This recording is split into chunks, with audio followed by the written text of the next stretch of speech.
Udumo kuNkulunkulu kweliphezulu nokuthula emhlabeni kubantu abathokozelwa nguye. uJesu Kristu inkosi. Siyambonga ke, siyamdumisa uNkulunkulu wethu ngokusithanda kwakhe nokusilonda kuze kube manje. Siyambonga kakhulu kakhulu. Ayike sengibuyile nami lapho bengithe izolo ngizoya khona namhlanje. Sengibuyile. Singena ke enkonzweni yethu yanamhlanje, inkonzo yosuku. Siyambonga ngendlela emangalisayo uNkulunkulu. Ngiphinde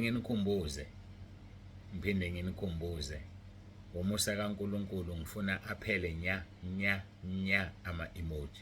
Hayi awakapheli, asazophela. Ngiyanikhumbuza uma ubona i-emoji icindezele izokutshela ifake obani bese uthumela i-message uyambonisa umcela ayikhiphe. Kukhona ke ngizocabanga ukuthi banenkani abayikhiphi kanti mina sengibone eqala kunawe ngamremova egroupini usephumile. So mayisephumile akakwazi ukuthi ayicishe. Ingakho ngifisa ningababeliseli. Uma umuntu usumtshelile umbone eqhubeka engayisusi, tshela mina. Ngoba mhlawumbe uzothi mase uthumela inamba yakhe kimi bese ngithola ukuthi sengimkhiphile already. Njengoba ngasho ke ngimile kulelo zwi, ayikho inothisi, akukho lutho. Umuntu ofake i-emoji uzozithole ngaphandle kwaphela nje. And lokho kusisize kakhulu, ehlile ngendlela emangalisayo ama-emoji kodwa wakapheli. Ngibonge konke abangilekelelayo bekhuluma ngama-emoji kubantu abawafakayo. Nikhulume nje ngomoya omuhle wenkonzo kuphela. Okuhlukumezayo ke bese umletha kumina. Ngale kwalokho siyambonga uNkulunkulu kakhulu. Sengathi ziyabonakala iy'thelo zalesi senzo sethu. Ngiyacela ke siguqe sithandaze siye kuNkulunkulu ngomkhuleko bese siyaqhubeka nenkonzo yethu.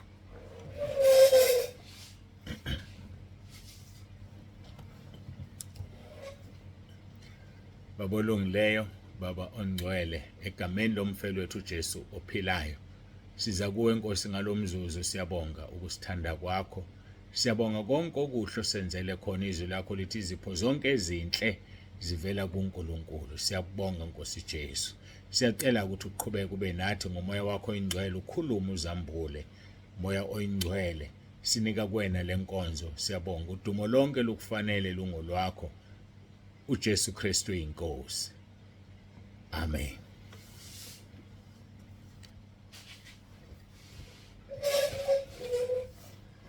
Siyambonga uNkulunkulu wethu kakhulu, siyamdumisa bangcwele.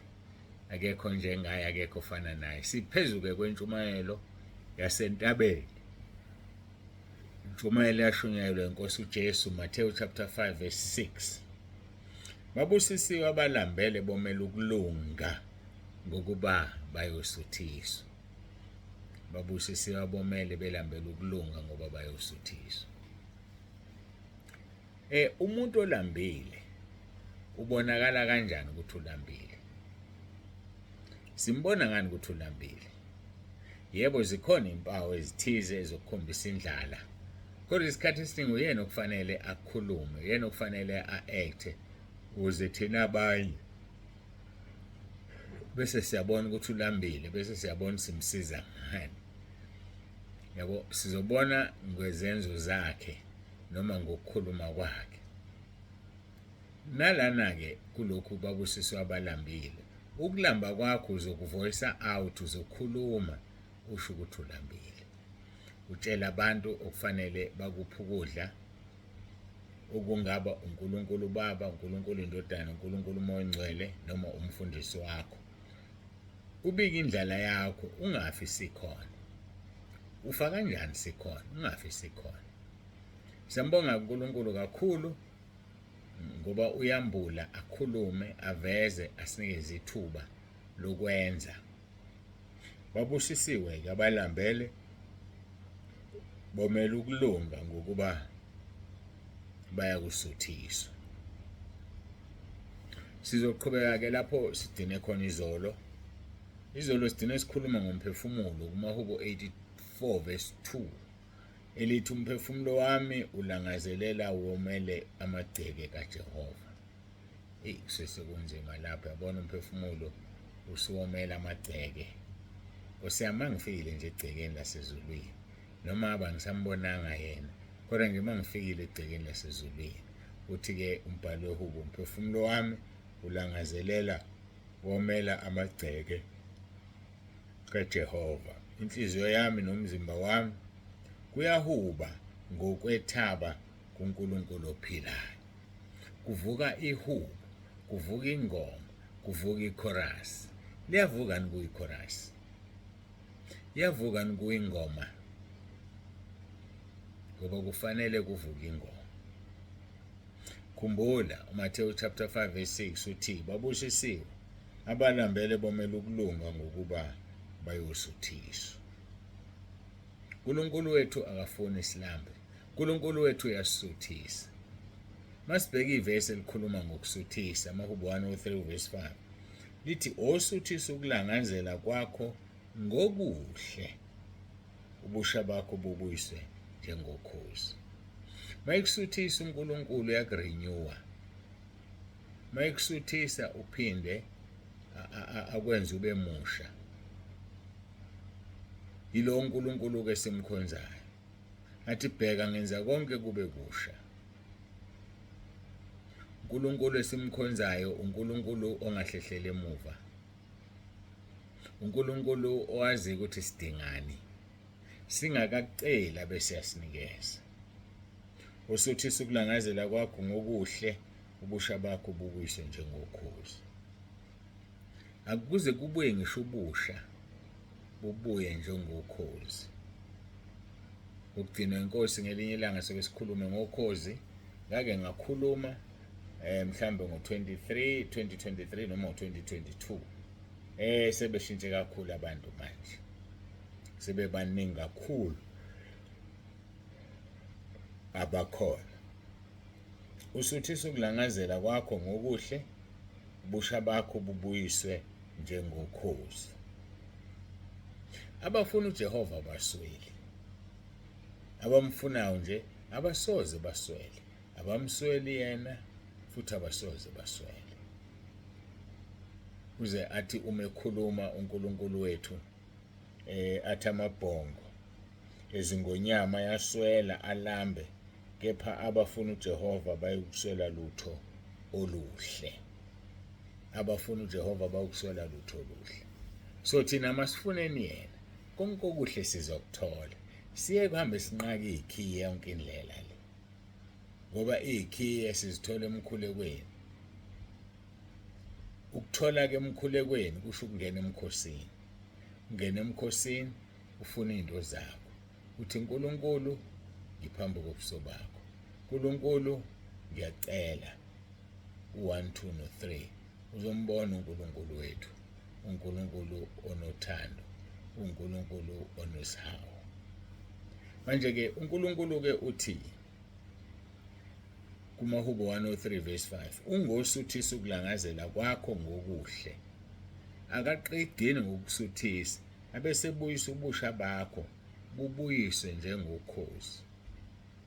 Uyarenewa ube musha, ubusha bakho bubuyiswe njengokhozi. Bese kuthi ke abamfuna uJehova abasweli lutho.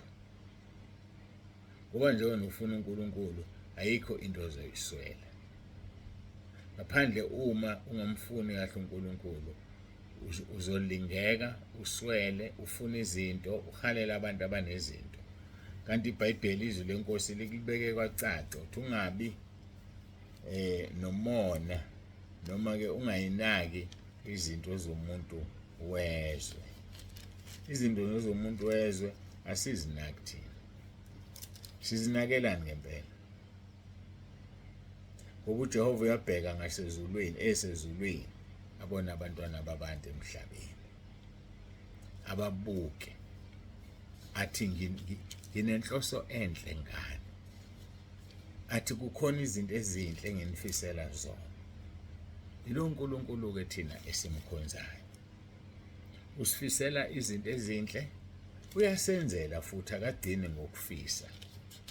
Ifuna leli vesi elikhuluma ngomubi. Ungazikhathazi ngababi, ungabi namhawu ngabenza okungalungile. Ngokuba bayakusikwa masinyane njengotshani, babune njengemithana ehlaza. So ungazikhathazi ngababi, ungazikhathazi. Noma ubona istructure sendlu ungazikhathazi ngaso. Mhlawumbe i-owner yaleyo ndlu lathitheka igazi lakhe. Ungayinaki lezi zinto lezi. Ngokuba babi verse 9 baza kuchithwa kepha abalindele uJehova bazokudla ifa lomhlaba.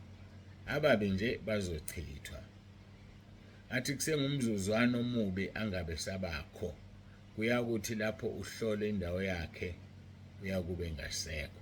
Kusengumzuzwana nje kuphela. Isikhashanyana esincane. Omubi angabe sababikho. Sihlale ezweni lokulunga. Sihlale ezweni lapho kungekho khona ukonakala. Ngoba ababi bazochithwa. That's one thing for sure. Bazochithwa.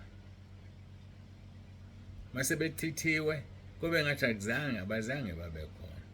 Usuyayisola wena ngenxa yokuthi ubu-entertain abantu ababi.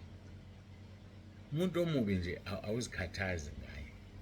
Kusho njalo izwi lenkosi, ungazikhathazi ngababi. Pheza ukuthukuthela, yekula, ungakhathazeki, kuba ngukona nje. Ukuthukuthela. Kuba ngukona nje. Manje khona abantu abafuya amadimoni olaka. Kunabantu abafuya izinto uNkulunkulu angazifuni. Ungazifuyi lezo zinto.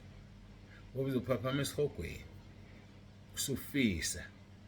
Yes, usufisa ukuthi ngabe kungcono kuba kazange azalwe. Kodwa pho manje ngizaliwe and ngithola umvuzo wami. Kungaba kuhle mntaka uNkulunkulu, kungaba kuhle lapho khona uqine uma isibindi. Uyena okubamba ngesandla sakhe sokunene. Uyena oholayo. Qina uma isibindi. Ngoba bathobekileyo bazokudla ifa lomhlaba, bathokoze ngokuthula okukhulu. Yafuna ukudla ifa lomhlaba. Uyathanda ukudla ifa lomhlaba mntaka baba. Uma uthanda ukudla ifa lomhlaba, ngiyakudonsa ngendlebe, thobeka. Thobeka uzolidla ifa lomhlaba. uNkulunkulu ufuna abantu abathobekile, kodwa abazidlayo uyamelana nabo. Uthi ngokuba usho kanje uphakamileyo nophezulu, ohlala kuze kube phakathi ogama lakhe lingongcwele. Ngihlala endaweni ephakemeyo nengcwele, kepha nakuyo nomoya othojoziweyo nothobekileyo. Ukuvuselela umoya wabathobekileyo nokuphilisa inhliziyo zabathojiweyo. uNkulunkulu-ke lo esimkhonzayo, uNkulunkulu ophefoma lawo maduties. Athi asimfune senokuthola, simbize seseduze. Omubi ashiya indlela yakhe embi, omubi ashiya ukwenza kwakho okubi nemicabango yakhe emibi, abuyele kuJehova. Ngoba usilindile uyasifuna. Athi uJesu, ngime emnyango ngiyangqongqotha, uzwe izwi lami avule angingene. Kodwa engingamuzwa, ongangizwa ngingqongqotha, usenkingeni lo muntu. Ongamuzwa nje uJesu emile emnyango engqongqotha, usenkingeni. Muzwe, umlalele, wenze njengoba ethanda, futhi wenze njengoba eshilo. Washo njalo lapha emshadweni wasekhaya. Mama wakwathi anokwenza konke anitshele khona. Sihlulwa yini thina ukwenza konke sitshelwe iNkosi uJesu? Yini edala ukuthi uhluleke wena? Mhlawumbe ukuthatha serious ukhona. Mhlawumbe awuna ndaba nje nakho. Awazi nje ukuthi ubani lo nothi khona. Kuba nzima ngelinye ilanga usesihogweni mntaka baba. Kuba nzima. Kuyoba nzima, ngiyakudabukela. uNkulunkulu akakusize. uNkulunkulu akugona aqinise. Ngoba unguNkulunkulu wothando. UnguNkulunkulu osithandayo. Ungafuni nokuthi kubhubhe namunye. Siyambonga uNkulunkulu wethu, samdumisa. Ngoba usenguye uNkulunkulu wasendulo. Ngibonga mina uphatha ivangeli lasendulo. Usenguye uNkulunkulu wasendulo. Usenguye uNkulunkulu ophilayo, ophanayo, onesihawu, odabukelayo usenguye uNkulunkulu. Siyambonga-ke kakhulu, siyamdumisa. Kwangathi ungabusiseka lapho khona, samukele ngezandla zombili isibusiso, ungenise abantu-ke siyabacela, ngenisa abantu. Bazalwane, umgodi awugcwalanga, umgodi ebengithi uzogcwala, cha awugcwalanga. Ngisho umgodi wani na walaba abantu abaphumayo. Yakhumbula ukuthi ngemva kwephasika kuphuma 120, kusale kancane sifike kuleyo ndawo. So ngiyathemba ukuthi mase sifikile sobe sesikwazi ukumuva siqhubeke phambili nazo zonke indlela. Ngiyambonga nje uNkulunkulu kakhulu ngane, siyanithanda bazalwane kakhulu. Dumo lonke lungolwakhe, dumo lonke lumfanele, izikhathi zingakabibikho namanje kuze kube phakade. Ngoba umoya esiwamukelisiwe ukusona umoya wabantwana, akuwona umoya wabantwana, kodwa samukeliswe umoya wasekhaya ezulwini. Uwona moya esimamukelisiwe, ngakho esiwamukelile. Uhlala kithi ngomoya wakho ingcwele, uhlala kithi ngobungcwele bakhe, okubizwa ukuthi ukuze ahlale kithi nathi masibe ngcwele ngoba yena ungcwele. Uthi baningcwele ngoba mina Jehova uNkulunkulu wenu ngingcwele. Siyambonga-ke kakhulu uNkulunkulu ngendlela emangalisayo. Angazi ukuthi ufanele ngimbonge ngithini,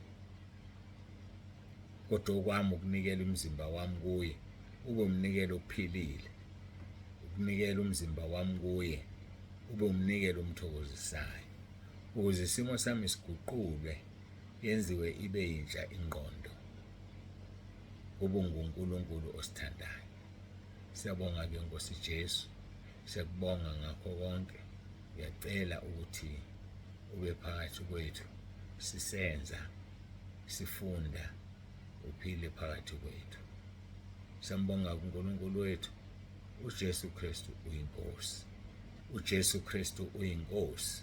Ngiyacela sigoqe sithandaze.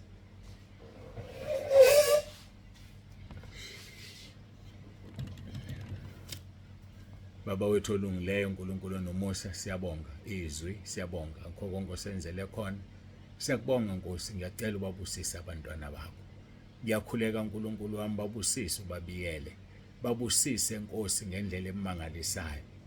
Ngiyacela Nkosi ngegama leNkosi uJesu ophilayo, ukuba Nkosi ubahaqe njengoba ushilo uHubo 125:2, njengoba intaba zihaqe eJerusalema yabahaqa abantu ukuze kube phakade. Bahaqeke Nkosi, ubavikele baze bangene ekhaya. Ngikhulekela Nkosi ukuthi uphile phakathi kwabo, ube yilento Nkosi abayifunayo. Sicela konke lokhu ngoJesu ophilayo. Ngikhulekela bonke Nkosi abangenisile kweshumi kusukela ngesonto edlule kuze kube manje. Ngiyacela ubabusise Nkosi, njengoba bengibhizi ngakwazi ukuthola isikhathi sokudonsa imikhuleko sokuya ebank efonini ngiyolanda ngamunye ngamunye. Nkosi ngiyacela ubabusise, Nkosi ngiyacela ubabiyele. Ngiyakhuleka Nkosi ukuba igama lakho likhule, lande, lichume emhlabeni, wazi ukuthi unguJesu ophilisayo. Dumo lonke-ke Nkosi lungolwakho. Busisa-ke abakhipho kweshumi, busise Nkosi abakhipha iy'nhlobo ezihlukeneyo zomnikelo, babiyele ubagcine. Ngicela ngegama elinamandla leNkosi yethu uJesu Kristu ophilayo. uJesu Kristu uyinkosi. Amen.